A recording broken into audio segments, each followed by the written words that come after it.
ఏదైనా ఒక దురదృష్టకర సంఘటన జరిగింది.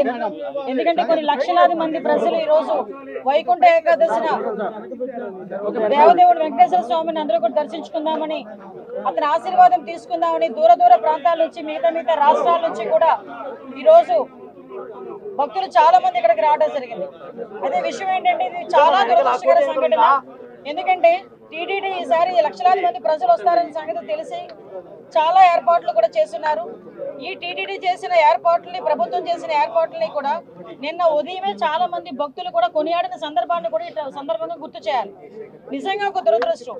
ఒక ప్రాణాన్ని కాపాడబోయిన సందర్భంలో జరిగిన సంఘటన, అక్కడ తొక్కిసలాట జరిగింది. దురదృష్టవశాత్తు సుమారుగా 5గురు ఒక చోట, 6గురు ఒక చోట కూడా చనిపోవడం, ఒకరు ఒక చోట, 5గురు ఒక చోట, ఒకరు ఒక చోట చనిపోవడం జరిగింది. ఓవరాల్గా 6గురు చనిపోవడం జరిగింది.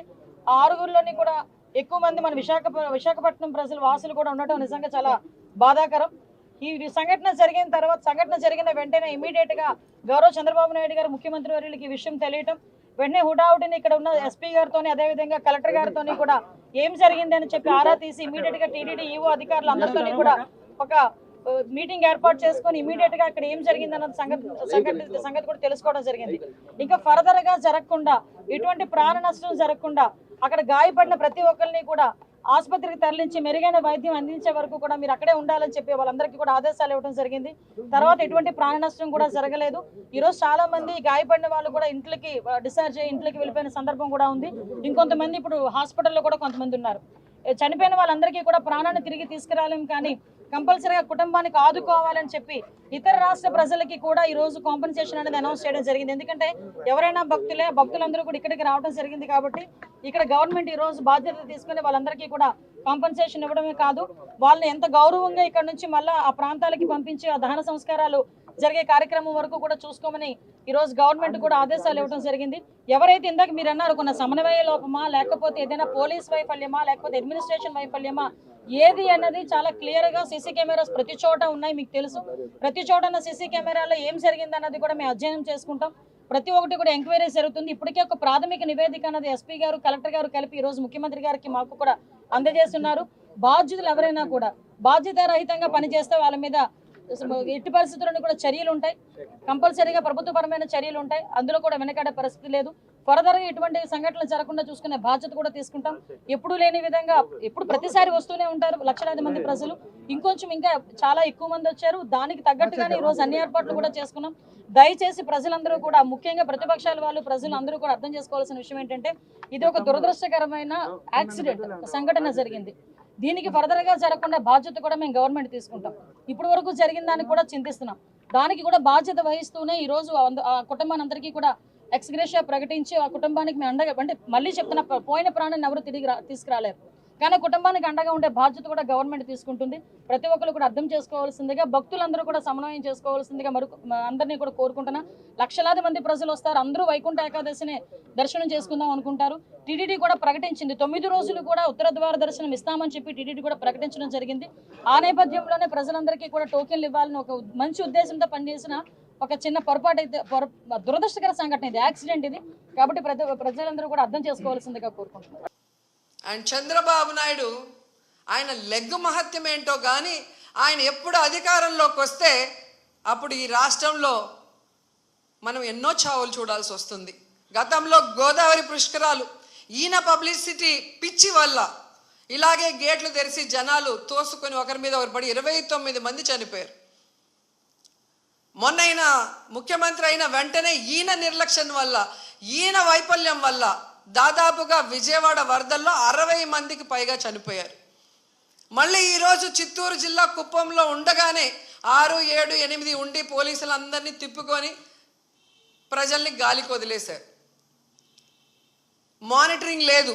ఎన్ని లక్షల మంది వస్తున్నారు, వీళ్ళకి ఏం సదుపాయాలు చేశారు, వీళ్ళకి ఎలా టోకన్స్ ఇస్తున్నారు, ఎక్కడ క్యూ లైన్స్ ఇచ్చారు అనేది ముఖ్యమంత్రి పట్టించుకోడు, చైర్మన్ పట్టించుకోడు, ఎస్పీ, కలెక్టరు, అలాగే ఎండోమెంట్ మినిస్టర్ ఎవరు పట్టించుకోరు. బాగా జరిగితేమో మా గొప్పతనం 30 ఇయర్స్ ఇండస్ట్రీ, 40 ఇయర్స్ ఇండస్ట్రీ అని గొప్పలు చెప్పుకుంటారు.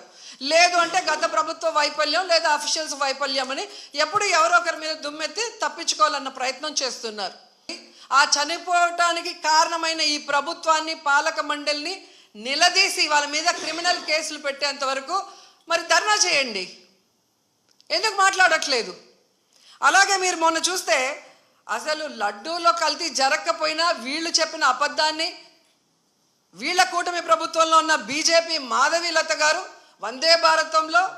వందే భారత్ ఎక్స్ప్రెస్లో భజన చేసుకుంటూ వచ్చి ఎన్ని రకాలుగా మాట్లాడిందో మనం చూసాం.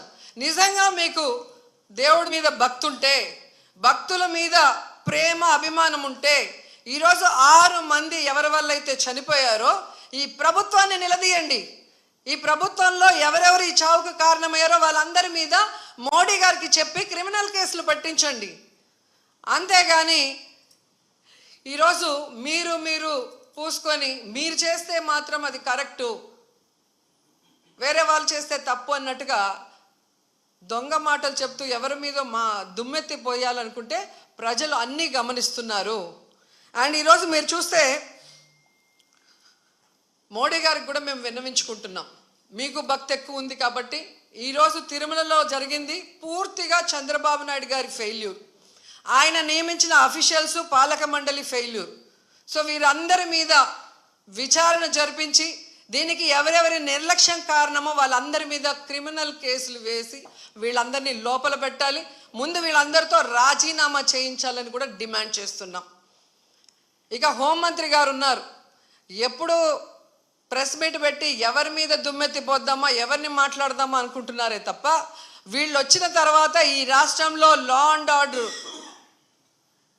ఎలా దిగజారిపోయింది, మహిళల మీద ఎలా అఘాయిత్యాలు అవుతున్నాయి, ఏ విధంగా మనుషులు చనిపోతున్నారు తోపులాట్లో పోలీసుల నిర్లక్ష్యం వల్ల, వీళ్ళకి కంట్రోల్ లేదనేది స్పష్టంగా అర్థమవుతుంది. సో ఇలాంటి వాళ్ళని హోంమంత్రిగా పెడితే ఇంకెంతమంది ప్రాణాలు తీస్తారో ఒకసారి మీరే ఆలోచించి యాక్షన్ తీసుకుంటే మంచిదని కూడా కోరుకుంటున్నాను. అండ్ మనకొక సనాతన యోధుడు తిరుపతిలో ఆయన డిక్లేర్ చేసుకున్నాడు, నేను సనాతన యోధుణ్ణి, హిందువుల పక్కన నిలబడుతున్నా, హిందువులకు ఏదైనా జరిగితే నేను ఊరుకోను అన్నావు. అదే తిరుపతిలో ఈరోజు 6 మందిని మీ కూటమి ప్రభుత్వం చంపేసింది. దీనికి మీరు ఏం ప్రాయశ్చిత్తం చేస్తారు? చంద్రబాబు నాయుడుతో రాజీనామా చేయిస్తారా? మీరు బాధ్యత తీసుకొని రాజీనామా చేస్తారా? లేదా టీటీడీ చైర్మన్తో రాజీనామా చేయిస్తారా? హోంమంత్రితో రాజీనామా చేయిస్తారా? లేదా అందరూ కలిసి కట్టగట్టుకొని రాజీనామా చేస్తారా? మీ అందరి ఫెయిల్యూరే కదా ఇది. సనాతన యోధుడు తిరుపతిలో ఆయన డిక్లేర్ చేసుకున్నాడు, నేను సనాతన యోధుణ్ణి, హిందువుల పక్కన నిలబడుతున్నా, హిందువులకు ఏదైనా జరిగితే నేను ఊరుకోను అన్నావు. అదే తిరుపతిలో ఈరోజు 6 మందిని మీ కూటమి ప్రభుత్వం చంపేసింది. దీనికి మీరు ఏం ప్రాయశ్చిత్తం చేస్తారు? చంద్రబాబు నాయుడుతో రాజీనామా చేయిస్తారా? మీరు బాధ్యత తీసుకొని రాజీనామా చేస్తారా? లేదా టీటీడీ చైర్మన్తో రాజీనామా చేయిస్తారా? హోంమంత్రితో రాజీనామా చేయిస్తారా? లేదా అందరూ కలిసి కట్టగట్టుకొని రాజీనామా చేస్తారా? మీ అందరి ఫెయిల్యూరే కదా ఇది. నిజమైన సనాతన యోధుడివైతే ఇప్పుడు రా, వచ్చి మీ ప్రభుత్వంలో ఎవరెవరి నిర్లక్ష్యం వల్ల ఇది జరిగిందో వారందరి మీద క్రిమినల్ కేసులు పెట్టించుకోండి.